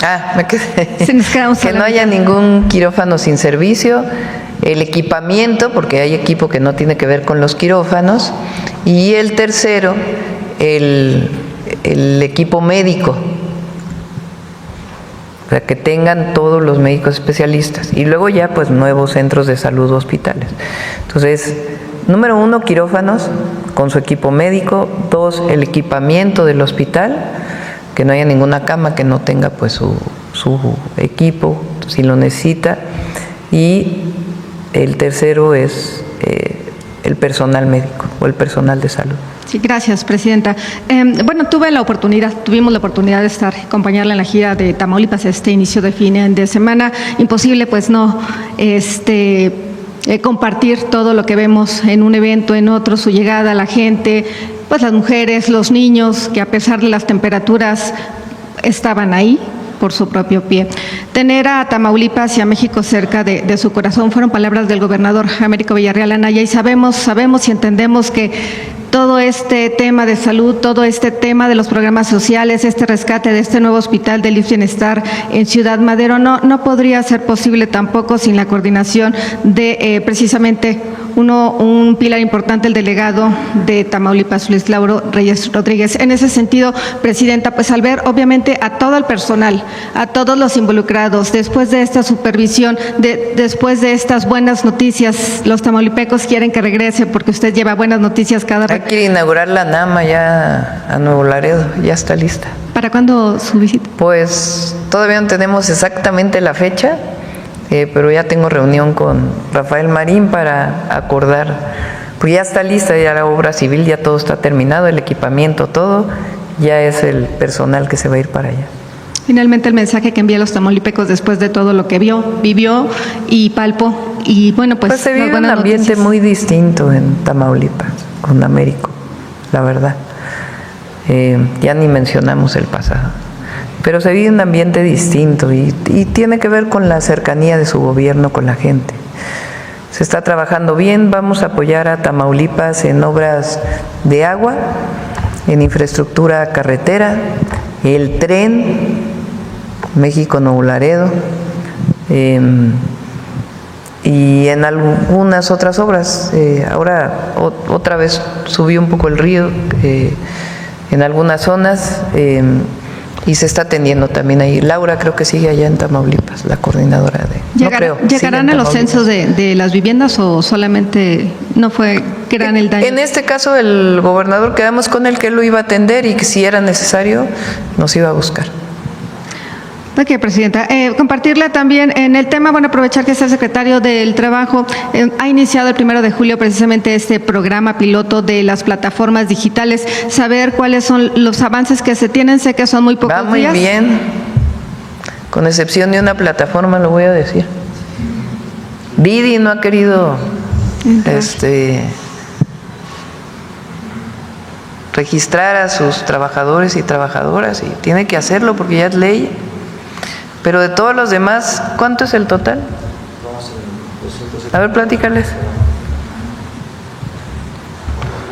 Sí, con su permiso, Presidenta. Pues bueno, como saben, llevamos una semana de implementación del programa piloto obligatorio y con eso pues se debe de tener una comunicación muy estrecha por parte de las plataformas con el Gobierno de México, con la Secretaría de Trabajo, con el IMSS, para poder facilitar los registros de las personas colaboradoras que lo hacen a través de las plataformas digitales, y esto evidentemente es un proceso que va ya en curso y que evidentemente ante pues la aprobación y los tiempos de la ley pues corresponde el cumplimiento de la ley.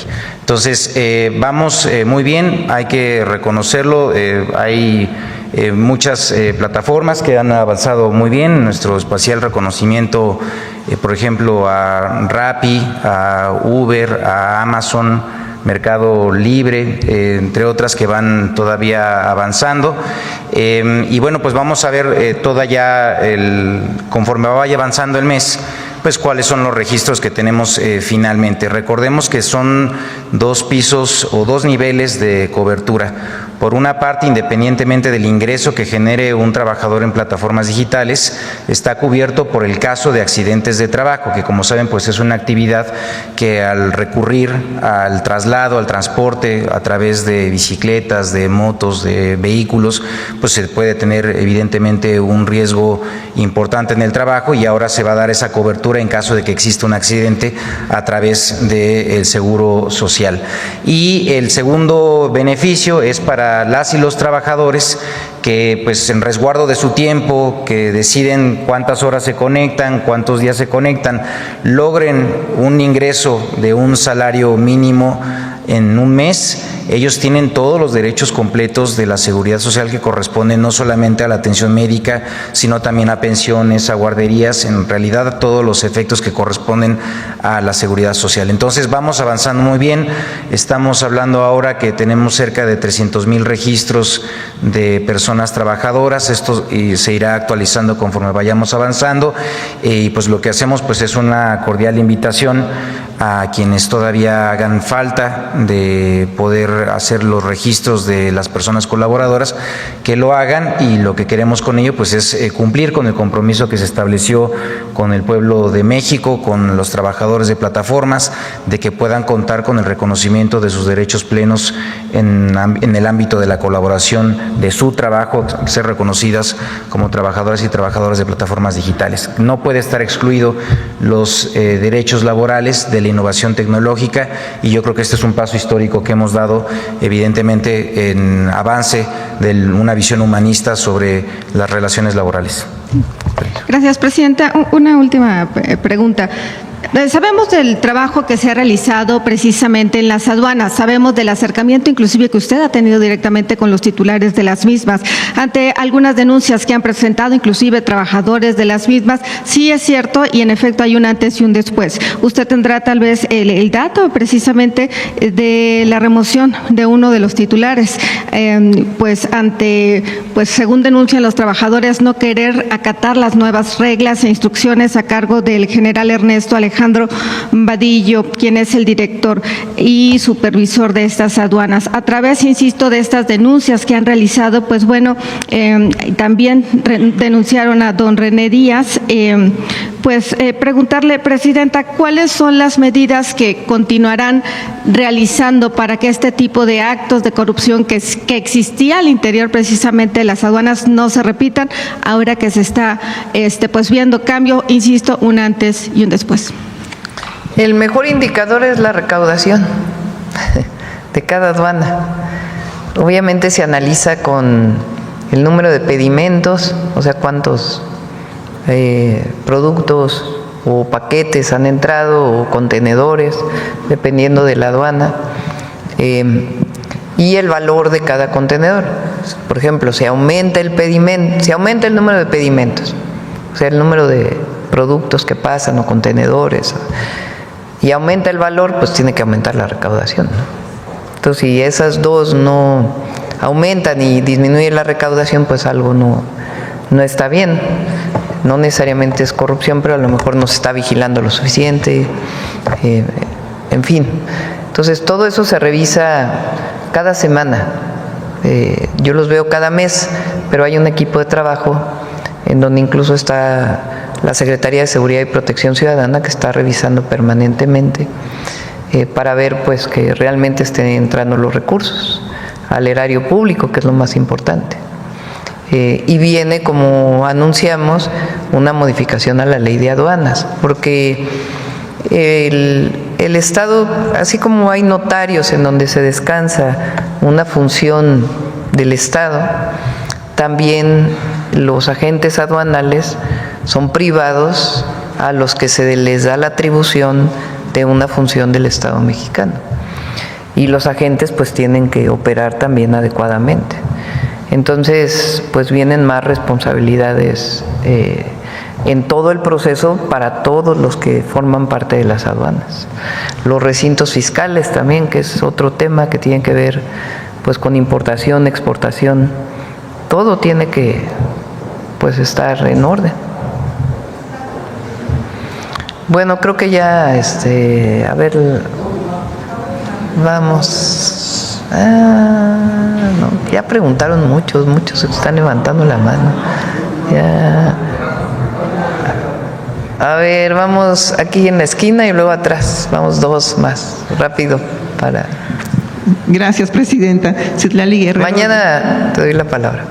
De bajo palabra. Presidenta, el pasado 24 de junio la gobernadora de Guerrero solicitó la declaratoria de desastre de 8 municipios de Costa Chica afectados por el huracán Eric, ¿no? Pajinicuilapa, San Nicolás, San Luis, Azoyú, son 8 municipios. Y preguntarle si ya la Secretaría de Gobernación está evaluando la información y esta solicitud de la gobernadora, sí, y si usted considera pertinente esta declaratoria. Sí, en algunos casos es pertinente, en otros casos no. De todas maneras se ayuda a la gente. O sea, no necesariamente en todos los casos se requiere la publicación. La atención la gente la tiene. Ahora ya terminaron prácticamente el censo bienestar de los municipios afectados por Eric en Oaxaca y en Guerrero, particularmente la Costa Chica, y ya va a empezar esta semana nos reunimos ya para que pueda aprobarse el apoyo que van a recibir la gente. No va a haber una declaratoria especial, sino probablemente no sea necesaria en este caso. Se hace una evaluación de la propia Coordinación de Protección Civil y de los consejos. Gracias, Presidenta. Y bueno, justamente la semana pasada el delegado de Bienestar de Guerrero informó pues que ya se terminó este censo de los municipios afectados por el huracán Eric.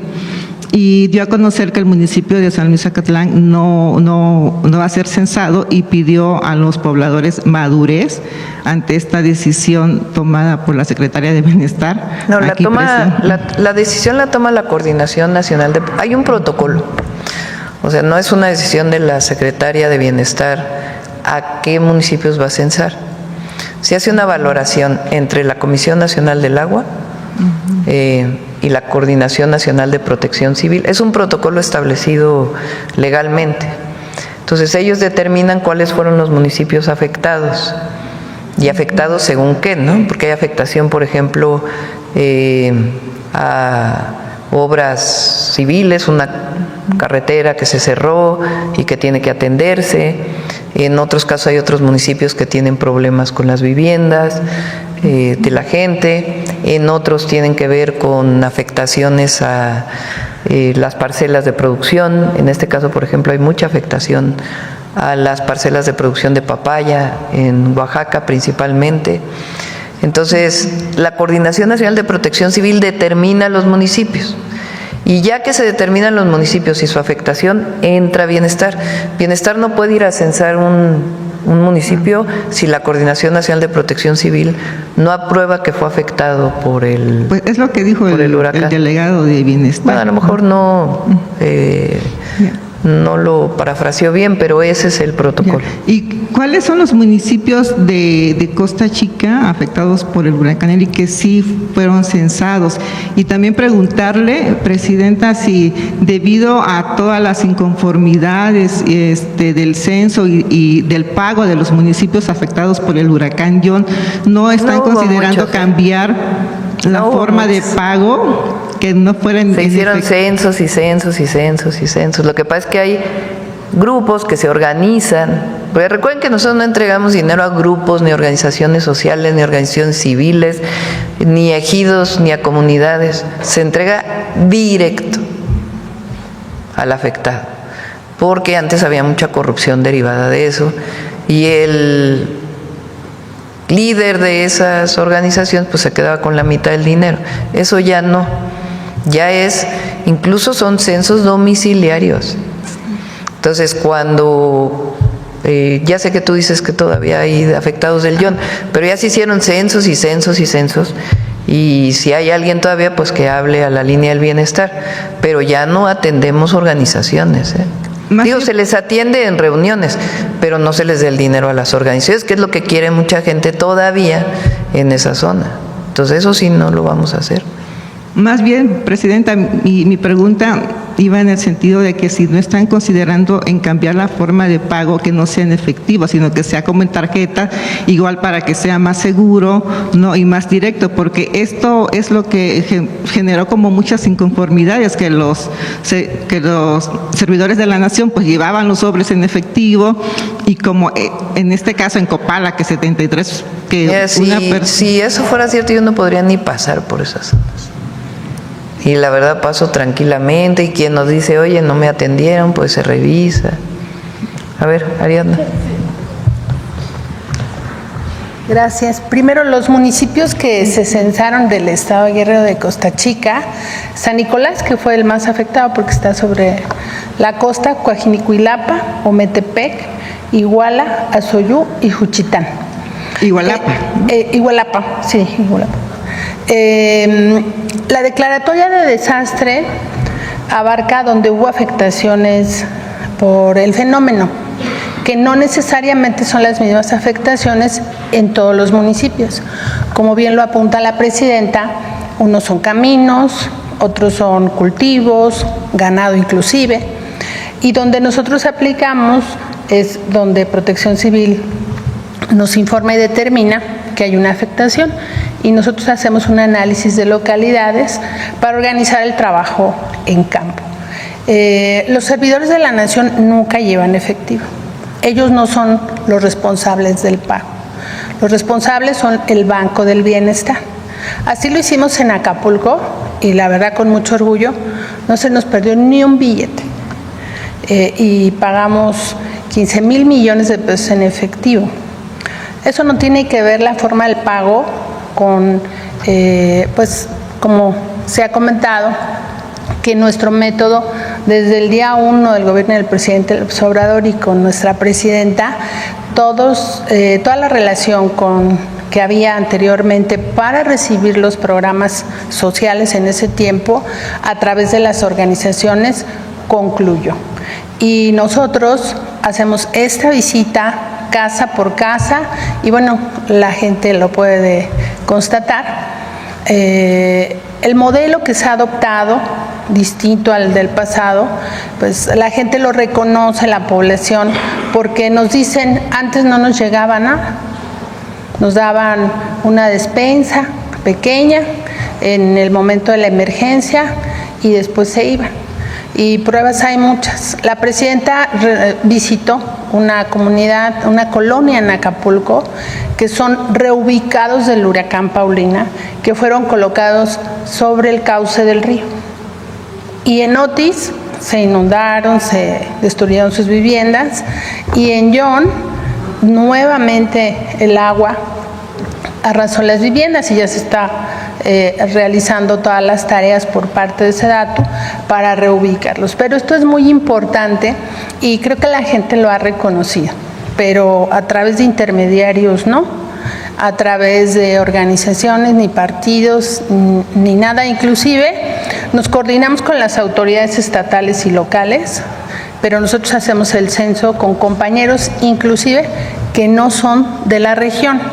Ellos nos apoyan de guía, porque los que vienen de Sonora o Yucatán no conocen los caminos. Ahora mismo tenemos todavía 400 compañeros de todo el país, justo para que también de manera interna nos organicemos bien y todo se haga con honestidad y mucha pulcritud. Por eso alcanza el dinero del pueblo. ¿Y cuándo empiezan los pagos, secretaria? Cuando la presidenta ya nos instruya los montos, pero lo más pronto posible, esa es la idea. Más tardar la próxima semana. Gracias, presidente. Igual en días recientes ha habido lluvias atípicas en Chilpancingo, lo que ha acrecentado como el deslizamiento, ¿no?, de la tierra, que ha provocado grietas, socavones, pues afectando a más de 600 viviendas en Chilpancingo. Entonces, la semana pasada, pues algunos vecinos dijeron pues que tienen temor porque hay algunas casas con daños estructurales, hay otras que están a punto del colapso, y bueno, preguntarle, presidenta, si usted tiene diseñado algún apoyo, algún programa especial. Cuando ocurren, digamos, fenómenos que no son huracanes, sismos, toquemos madera, que tienen que ver con lluvias atípicas, etcétera, normalmente lo atiende el Estado. Si el Estado solicita apoyo, entonces se lo damos. En este caso de Chilpancingo, pues hablaremos con la gobernadora.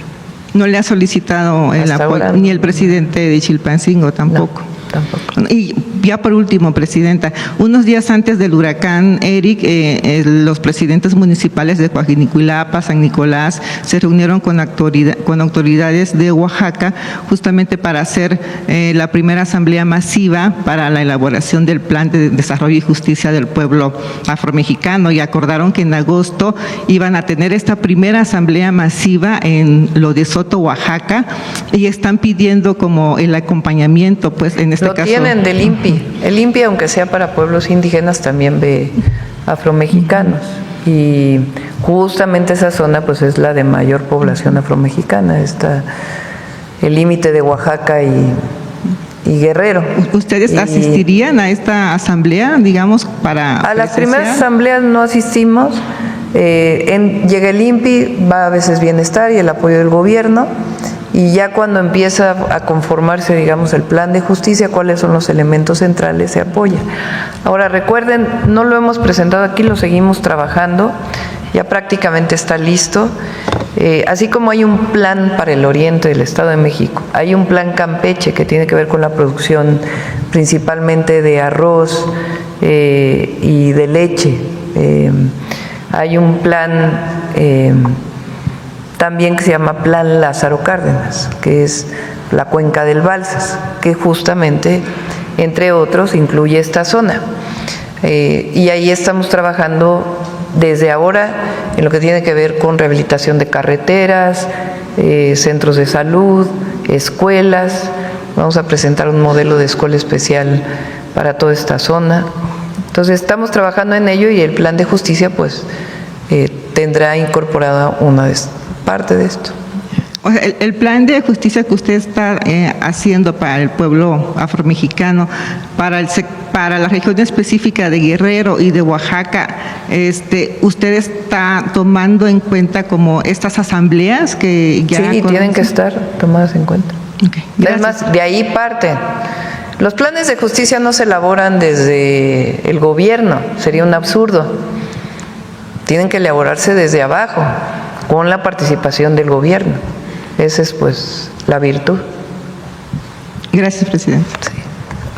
A ver, la última, breve, espero, para que ya venga. Gracias, presidenta. Buenos días a los funcionarios del subgabinete. Presidenta, con la nueva creación de la llave, ¿cómo se puede incluir a los adultos mayores que desafortunadamente pues no saben digitalmente registrarse para poder obtener la nueva CUR digital? Sigue el trámite en ventanilla sigue.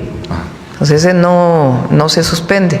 Lo que queremos pues es facilitarle la vida a las personas y que cada vez que haces un trámite no te pidan 5 veces los mismos papeles, sino que haya un archivo resguardado con datos personales que tenga pues tu comprobante de domicilio, tu acta de nacimiento, de tal manera que los documentos que emite el gobierno o los gobiernos estatales pues no tengan que pedirse otra vez cada vez que se hace un trámite. Ese es uno de los objetivos y facilitarle la vida a las personas. En los donde van a seguir las ventanillas, pues ahí va a haber asesoría para que se pueda tener la llave, si es que así lo deciden. Presidenta, también, bueno, sabemos que es reciente la creación de la plataforma. ¿Usted ya ha platicado con los asesores digitales de la creación de la plataforma para blindar un poquito más el tema de identificación de las personas que empiecen a realizar los trámites? Está blindado. Pues, o sea, para poder hacer llave, pues se hizo todo un programa de ciberseguridad para garantizar el resguardo de los datos personales. Ok, presidenta. Como segundo tema, no me presenté, soy Víctor Buendía para Víctor Blogs y México Informa de YouTube. Presidenta, le había escuchado la semana pasada ya la inversión que se va a hacer en el oriente del Estado de México, incluso estuvo la gobernadora, estuvieron los gobernadores que están incluidos en esta... Los presidentes municipales. Los presidentes municipales. Usted sabe perfectamente que la zona de donde se encuentra el Peñón siempre se inunda cuando llueve muy fuerte, incluso hasta se suspende las actividades de la línea que se encuentra, que recorre hacia el Estado de México. ¿Usted ya sabe si hay allí inversión para que ya no haya afectaciones hacia los usuarios que se trasladan de Chalco hacia la Ciudad de México y viceversa? Si ya tienen allí revisar pues las inundaciones. Es parte del programa, es parte del programa del Oriente. Y no sé si usted se acuerda... Y bueno, con la Ciudad de México, sí, obviamente. Sí, presidenta. No sé si usted se acuerda, presidenta, una vez que vino a visitar al presidente López Obrador, le comentaba que el periférico o el anillo periférico que comunica a la calle 7 se encuentran... todo el mercado de Cárnicos, sí. Sí, llegando hacia el Estado de México, donde se encuentra la Colonia del Sol, hay unos puentes que están... Ahí cerquita creció Ariadna, el otro día nos estaba platicando. Justo en esa zona. Sí. Ahí creció la secretaria. Sí. No funcionan esos puentes, presidenta, incluso se vuelve un... son los de la Alameda Oriente, creo que le llaman. Ajá. Esos se están arreglando. Ajá. Se dañaron en el 2017 y no se habían corregido. Ya inició en uno la rehabilitación y está por iniciar el otro. De hecho, se están demoliendo más bien. Se están demoliendo y se van a construir nuevos. Se van a construir nuevos, sí. Entonces. Ok, sí. Presidenta, eso era todo. Muchas gracias. Bueno, vamos a Humanismo Mexicano.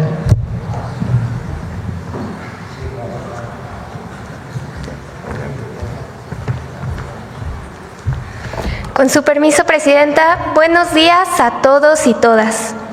Como ustedes saben, este mes celebramos 7 siglos del legado de grandeza de México Tenochtitlan.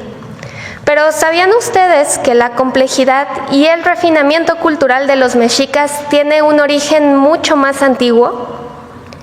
Los mexicas fueron tan solo una de muchas civilizaciones mesoamericanas que se caracterizaron por compartir rasgos culturales, sociales y agrícolas, mismos que comenzaron a desarrollarse hace más de 4,000 años. Los olmecas en el Golfo de México y la gente de Tlatilco aquí en el Valle fueron los primeros en manifestar estos rasgos sobre los que se basaron civilizaciones posteriores, como la maya, la zapoteca, la teotihuacana, la tolteca y por supuesto la mexica. Por eso el día de hoy les invitamos a conocer estas características únicas de los pueblos mesoamericanos, que son legado de grandeza y, por supuesto, una de las raíces profundas del humanismo mexicano. Muchas gracias. Vámonos.